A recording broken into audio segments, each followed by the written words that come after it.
Hello friends, I am Dr. Vikram Singh Badore. I am a neurosurgeon currently working at Apollo Hospital, Gwalior.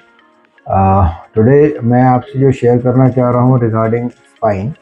तो spine basically एक बहुत vast subject है जिसमें कि पूरा एक बार में कवर करना पॉसिबल नहीं होता है। तो आज हम जो डिस्कस करेंगे स्पाइन के एक पार्ट का डिस्कशन जो कि है लंबर स्पाइन।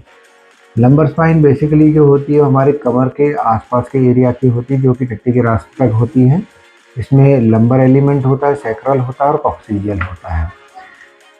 आज मैं इस बारे में इसलिए बात कर रहा हूँ क्योंकि ये स्पाइन का वो पोर्शन है जो सबसे ज़्यादा ट्रॉमेटाइज होता है, सबसे ज़्यादा इन्वॉल्व होता है और सबसे ज़्यादा प्रॉब्लम यहाँ पर ही होती है। स्पाइन में दो तरीके के स्ट्रक्चर्स होते हैं, एक हार्ड बोन होती है, दूसरी इसके बीच में एक डिस्क होती है और इसके पीछे बोन और डिस्क के पीछे चल रही होती है स्पाइनल कॉर्ड और नर्व चल रही होती है।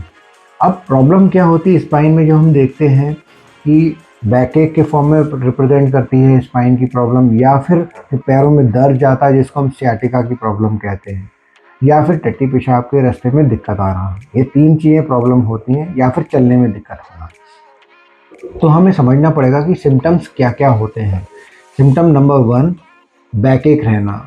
कोई भी बैकएक अगर आपका 1-2 हफ्ते से ज़्यादा रह रहा है जो कि रेस्ट लेने पर रिलीव हो जाता है और चलने फिरने फिर से आना शुरू हो जाता है, point to be concern about. Second cheese, radicular pen. अगर कोई बैक का पेन आपके पैर में आ रहा है, एक या दूसरे दोनों पैरों में आ रहा है, वो रेस्ट करने पर चला जाता है और जब आप चलते हो और फिर से वो पेन अपीयर होता है और धीरे धीरे डिस्टेंस कम होता जा रहा है। मान लीजिए पहले आप 1 किलोमीटर चलते थे तब आ रहा था पेन, अब आप 500 मीटर चलने पर पेन आ गया। तो that is second point to be worried about.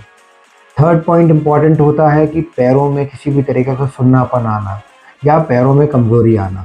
तो ये धीरे धीरे बढ़ रहा है अगर सुन्नापन और कमज़ोरी, तो थर्ड पॉइंट है that you should be concern about. Fourth point होता है जिसमें कि टट्टी पेशाब का कंट्रोल, या तो आपको कॉन्स्टिपेशन रहने लगेगा या फिर आपको पता ही नहीं पड़ेगा कि आपकी यूरिन या आपकी मोशन कब पास हो। तो ये 4 पॉइंट्स होते हैं जिनको हमें ध्यान रखना पड़ता है। इनको आप रेड फ्लैग साइंस की तरह भी ट्रीट कर सकते हैं। तो कहने का मतलब ये है कि कोई भी पेन आपका बैक का जो कि थोड़ा लंबे समय तक लास्ट कर रहा है उसको आप नज़रअंदाज मत कीजिए। इसके बाद मैं आता हूँ कि इसमें क्या क्या कारण होते हैं इनमें स्पाइन में प्रॉब्लम होने के। तो सबसे बड़ा कॉमन कारण होता है डिजेनरेटिव। डिजेनरेटिव मतलब हमारी रोज़ रोज़ की जो एक्टिविटी है जो हमारी स्पाइन को ट्रॉमेटाइज करती है वेट ट्रांसमिशन के दौरान, या हमारे फॉल्टी पोस्चर या फॉल्टी खड़े होने के कारण से। दूसरा इंपॉर्टेंट रीज़न होता है विटामिन D3, कैल्शियम की और B12 की कमी। ये और तीसरा इंपॉर्टेंट होता है सनलाइट एक्सपोजर ना होना, या हमारी डाइटरी जो इनपुट है, इनटेक है, वो अच्छा ना होना। तो ये 3-4 पॉइंट्स हैं जो हमें ध्यान रखने पड़ते हैं। और इसके साथ मैं ऐड करना चाहूँगा एक जो पोस्ट मेनोपॉज़ल फीमेल्स होती हैं उनमें जो बोन की जो कैल्शियम होती है और विटामिन D3 होता है और बोन की डेंसिटी वो कम होती है, तो उस कारण से ही पेन हो सकता है। इसके अलावा जो एल्डरली होते हैं उनमें भी ऑस्टियोपोरोसिस जो आप कॉमनली सुनते हो, ये होने के कारण होते हैं। तो अगर ये सारे सिम्टम्स आपको आ रहे हैं और ये धीरे धीरे बढ़ते जा रहे हैं तो आपको किसी को कंसल्ट करने की ज़रूरत है।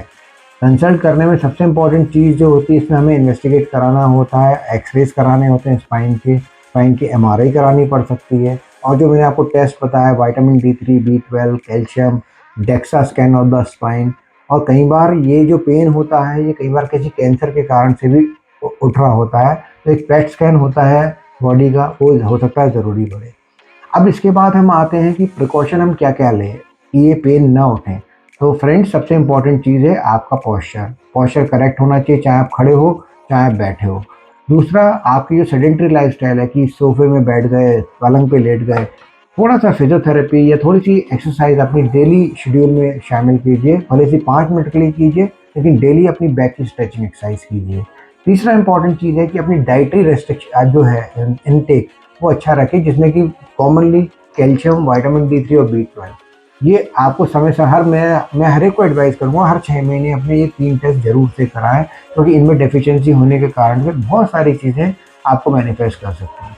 चौथा, अगर आपके ऐसे सिम्टम्स हैं जो मैं आपको बता रहा हूँ जो कि रिलीव नहीं हो रहे हैं, तो आपको कंसल्ट करना पड़ेगा। और बिलीव मी, आज की डेट में अगर सर्जरी की भी ज़रूरत है तो इतनी अच्छी टेक्निक्स हैं कि पेशेंट दूसरे दिन ही चलना शुरू कर देता है और सबसे इम्पॉर्टेंट चीज़, इससे आप डरिए मत।